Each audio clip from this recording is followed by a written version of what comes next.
Hyrule Warriors is a hack-and-slash adventure game developed by Omega Force and Team Ninja. The Dynasty Warriors and Legend of Zelda crossover has now made its way to the Switch with all previously released DLC goodness. And we thought you might want some tips for wrecking your foes in this carnage-filled ROM, whether this is your first time playing or your third time buying the game.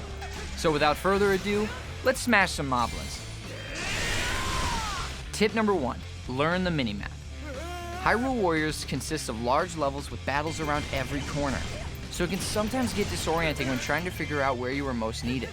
The easiest way we have found to navigate is with the minimap, but even that has a lot going on in it, so allow us to show you what means what. When characters talk to you, little chat bubbles will appear on the map, showing you their location. Remember, you can switch to these characters at any time, drastically reducing commute times. Fortresses under your control are blue, and red is controlled by the enemy. Take as many fortresses as you can as it reduces enemy spawn rates. And little flags on the map are your current objective. Make sure you head that direction whenever you see them. Giant webs on the map indicate a Skulltula is in the area, but we'll talk more about these later. Tip number 2, experiment with weapons and characters.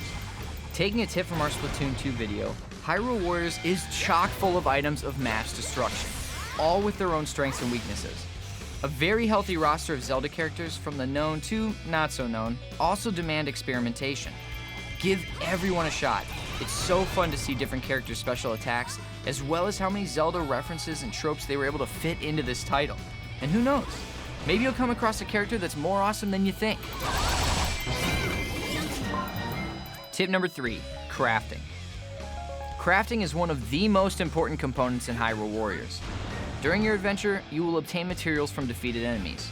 Now, as a side note, you don't have to worry about picking these up. As long as you finish your mission, you'll get your loot. These can be used at the bazaar between levels to give characters upgrades. Make sure to check for new crafting options before each level, because you will need all the help that you can get. Also, don't dump your resources into one character. There are some missions that require certain characters, so you want to make sure that you have a balanced roster. Tip number 4, downtime. Completing a mission during a level will likely follow with some dialogue telling you what to do next. This downtime is a great opportunity to take a base or two. Hey, it's better than running around in circles.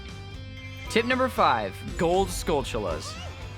While playing a level and certain conditions are met, you will get a notification that a gold Skulltula has appeared. A section on your minimap will then be partially covered with a spiderweb, indicating the Skulltula's general location.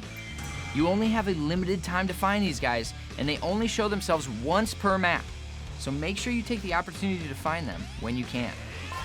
Finding Skulltulas will grant you illustration pieces for 1 of 5 paintings, but pretty pictures aren't all you get. Completing illustrations will net you outfits for Link and reward maps. Reward maps are scenarios that can be played like any other map, but have higher rupee and material drop rates, making them great for farming the stuff you need for crafting. These tips should give you a good start taking on the hordes of enemies that await you in the game. Once you put some time into it, you will find Hyrule Warriors to be deeper than it looks, with lots of Zelda fan service to boot. So get out and have fun stomping around Hyrule. We sure did.